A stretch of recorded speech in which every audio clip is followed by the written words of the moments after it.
Thank you so much. అంటే success అంటే ఏంటంటే ఇంతమంది ముందు మీ పిల్లలు ఎవరైతే వచ్చి ఇక్కడ డాన్స్ చేసి వాళ్ళలో ఉన్న టాలెంట్ని బయటకు తీస్తారా, అదే సక్సెస్. ఈ మెమొరీ ఎన్ని రోజులు గుర్తుంటుందంటే చేసిన వాళ్ళకి పర్ఫామ్ చేసిన వాళ్ళకి లైఫ్ టైం మెమరీ. కావాలంటే మీరు నన్ను ఒక 5 ఏళ్ళ తర్వాత కూడా ఎవరైతే పిల్లలు ఇక్కడ పర్ఫామ్ చేయబోతున్నారో మీరు గుర్తుపెట్టుకోండి, ఫలానా రోజు ఫిబ్రవరి 22 శ్రీనివాస్ నగర్లో నేను పర్ఫార్మెన్స్ చేశాను, నాకు ఆ రోజు మంచి అప్లాజ్ వచ్చింది, దానికి ప్రధాన కారణం జిలాన్ గారు, ఆ కమిటీలో మెంబర్స్ అందరూ సహకరించారు, నా టాలెంట్కు ఒక ప్లాట్ఫామ్ ఇచ్చిన వ్యక్తి అని మీరు 100% ఆయన అయితే గుర్తుపెట్టుకుంటారు, అందులో అయితే నో డౌట్. ఇంకా మా సుధాకర్ గారి గురించి చెప్పాలి. ఆయన గురించి చెప్పాలంటే పని రాక్షసుడు. నిన్న కాక మొన్న నేను ఫోన్ చేసి, సార్ ఏంటి సార్ ప్రోగ్రామ్ అంటే, లేదు సార్ నేను పనిలో ఉన్నాను, మీరు ఫోన్ పెట్టేయండి, నేను క్లాస్లో ఉన్నాను, క్లాస్ అయిపోయిన తర్వాత మాట్లాడదాం అన్నారు. సరే, ఆయన అంత డెడికేటెడ్గా పనిచేస్తున్నప్పుడు మనం ఎందుకు గెలకడం అని నేను ఫోన్ పెట్టేశాను సార్. సో ఇంత బ్యూటిఫుల్గా జరుగుతున్న ఈ ఈవెంట్లో నేను రావడం, మా జన్మస్థలం ప్రొద్దుటూరు అవడం, ప్రొద్దుటూరులో జరిగే ఒక మంచి పనిలో నేను కూడా భాగస్వామ్యం అవ్వడం అనేది నిజంగా దేవుడు నాకు ఇచ్చిన ఒక గొప్ప అదృష్టంగానే భావిస్తున్నాను నేను. సో ఎవరైతే ఇక్కడ పర్ఫామ్ చేయబోతున్నారో అందరికీ ఆల్ ద బెస్ట్. ఇంకోటి ఏంటంటే,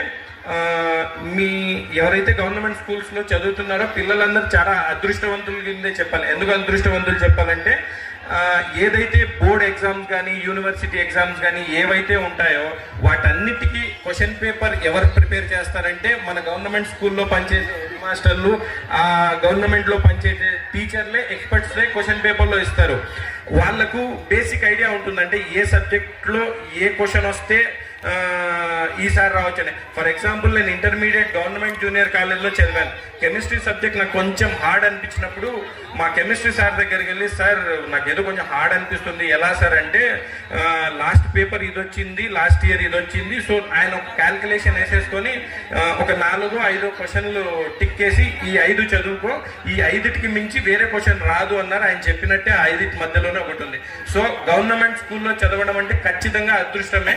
ఇంకోటి ఏంటంటే, మీరు హిస్టరీ చూసుకుంటే కలెక్టర్లు, ఇంజనీర్లు, పెద్ద వాళ్ళు ఎవరైతే ఉన్నారో, మహామహులు ఎవరైతే ఉన్నారో 100% గవర్నమెంట్ స్కూల్ కింద చదువుకొని గవర్నమెంట్ స్కూల్లో ఎక్స్పర్ట్స్ టీచర్స్ వాళ్ళకు ఉన్న జ్ఞానాన్ని తీసుకొని వాళ్ళు ఎక్స్పర్ట్ అయ్యారని నేను నమ్ముతున్నాను.